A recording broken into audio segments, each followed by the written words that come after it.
Hello everyone, welcome back to my channel. आज का topic है चार्टर एक्ट ऑफ 1853। आपने अगर वीडियो देखा होगा इसके पहले वाला तो आपको पता ही होगा कि हमारा ये लास्ट चार्टर है। और सबसे पहले आपसे मैं पूछूंगी आप कैसे हैं। अच्छे ही होंगे, आई होप आप अच्छे ही हों और अच्छे से पढ़ रहे होंगे, लेक्चर्स देख रहे होंगे, नोट्स बनाते चल रहे होंगे, रिविज़न करते चल रहे होंगे। चलिए ठीक है, टॉपिक पे आते हैं। फ़ीचर्स क्या हैं इसके चार्टर एक्ट के। वैसे भी ये हमारा लास्ट चार्टर है। इसके पहले 3 चार्टर हम पढ़ चुके हैं। 1793 भी पढ़ चुके हैं, 1813 पढ़ चुके हैं, 1833 कल पढ़ा नेक्स्ट उसके पहले वाले वीडियो में। और आज हम पढ़ रहे हैं 1853 विच इज़ लास्ट चार्टर। ये हमारा लास्ट चार्टर है। तो इसके फ़ीचर्स में क्या हैं, इसके प्रीवियस वीडियो में हमने आपको बताया है कि ओपन कंपटीशन इंट्रोड्यूस कर दिया गया था सिविल सर्विसेज के लिए, फॉर द सिविल सर्विसेज की, लेकिन उसको रिजेक्ट कर दिया गया था। किसके द्वारा? कोर्ट ऑफ डायरेक्टर के द्वारा। लेकिन इसमें ओपन कंपटीशन स्टार्ट कर दिया गया था इस चार्टर में भी एक बार फिर से, for the selection and recruitment of civil servant. इसके बाद जो कोऑर्डिनेटेड सिविल सर्वेंट थे उसके लिए भी ओपन कर दिया गया था फॉर द इंडियंस। जो कोऑर्डिनेटेड जो हायर्स के लिए होता था, हायर क्लास के लिए या हायर सर्विसेज के लिए जो होता था, सॉरी क्लास नहीं होगा, कोऑर्डिनेटेड मतलब होता है हायर सर्विसेज। एक बार पहले इतना हम लिख लेते हैं। ये फर्स्ट फीचर्स है हमारा, introduce open competition in civil services for the selection and recruitment मतलब होता है भर्ती, of civil servant therefore coordinated civil services were thrown open to Indian। मतलब पहली बार इंडियंस के लिए जो हायर सर्विसेज थी, कोऑर्डिनेटेड मतलब होता है हायर, मतलब इसको सिविल सर्विसेज को 2 पार्ट्स में डिवाइड किया गया है। इसका भी नोट्स बना लेते हैं। Civil services divided in 2 parts, ठीक है। एक होता था कोऑर्डिनेटेड सिविल सर्विसेज एंड एक होता था अनकोऑर्डिनेटेड सिविल सर्विसेज।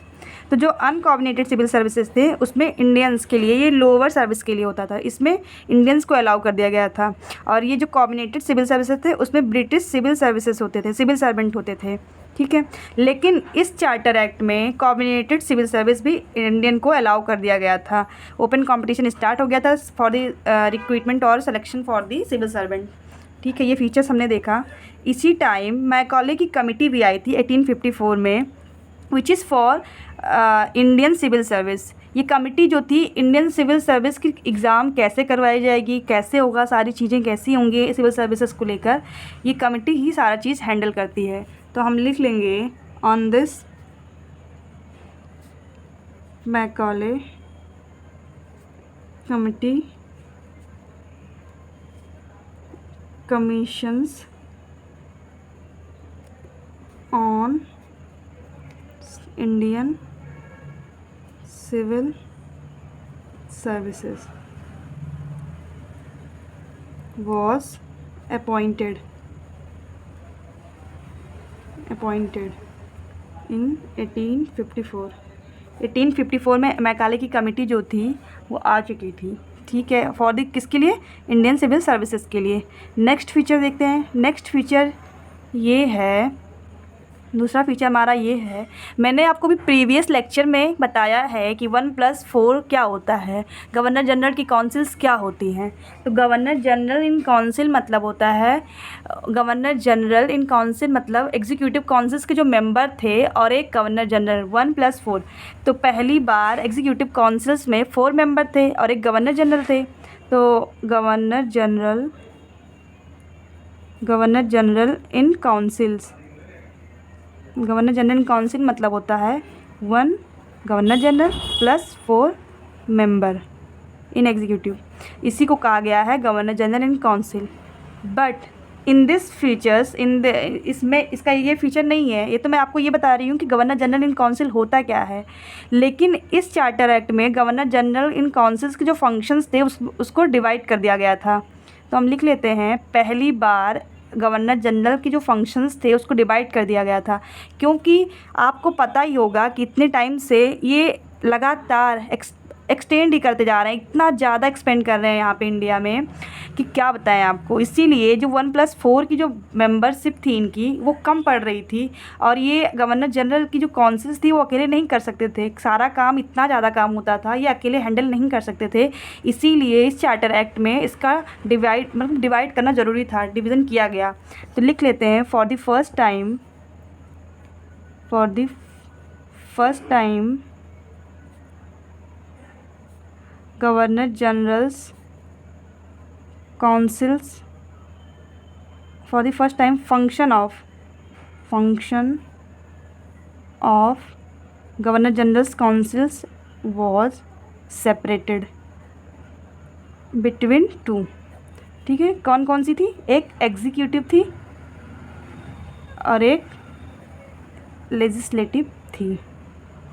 आपको पता ही होगा कि लेजिस्लेटिव क्या होता है, एग्जीक्यूटिव क्या होता है। Executive councils and legislative council. ठीक है, लेजिस्लेटिव मतलब होता है विधायिका, जो रूल्स एंड रेगुलेशंस को बनाते हैं और जो उसका पालन करते हैं वो एग्जीक्यूटिव होते हैं, और जो उसको बनाते हैं रूल्स एंड रेगुलेशन को उसको लेजिस्लेटिव कहते हैं। इसको विधायिका हिंदी में कहा जाता है, या विधानमंडल भी कहीं कहीं कहते हैं, और इसको कार्यपालिका कहते हैं। जो लेजिस्लेटिव मतलब जो रूल्स रेगुलेशंस को बनाते हैं, एग्जीक्यूटिव उसका पालन करते हैं, इनके रूल्स एंड रेगुलेशंस जो बनाए हुए होते हैं उसका पालन करते हैं। ठीक है, आप इतना जानें। तो इसको हम ऐसे भी कह सकते हैं, it established separate governor generals legislative council which is also known as क्या कहते थे इसको? सेंट्रल या इंडियन या सेंट्रल लेजिस्लेटिव काउंसिल। इसको सेंट्रल या लेजिस्लेटिव काउंसिल्स भी कहा गया।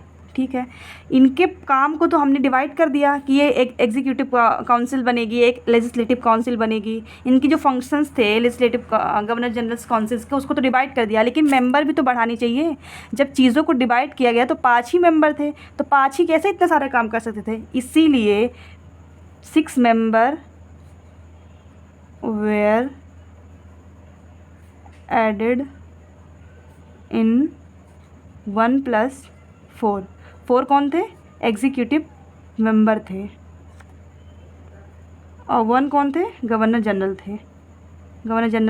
थे। ठीक है, और इसमें 6 मेंबर को जोड़ने के लिए कहा गया था। इसमें से जो 4 मेंबर थे वो अपॉइंट होंगे लोकल से, मतलब लोकल रिप्रेजेंटेशन लोकल से अपॉइंट होंगे। लोकल मतलब क्या? लोकल रिप्रेजेंटेशन होगा। तो ऐसे हम लिख भी सकते हैं, फॉर द फर्स्ट टाइम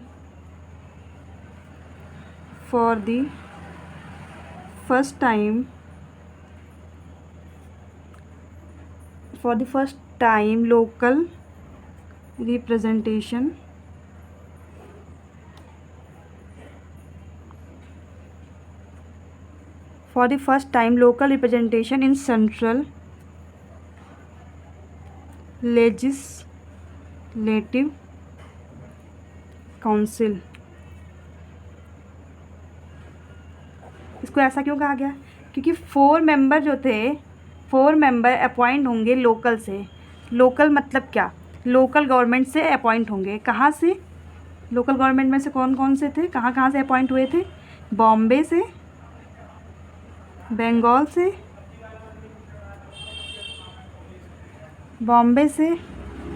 से, मद्रास से एंड आगरा से।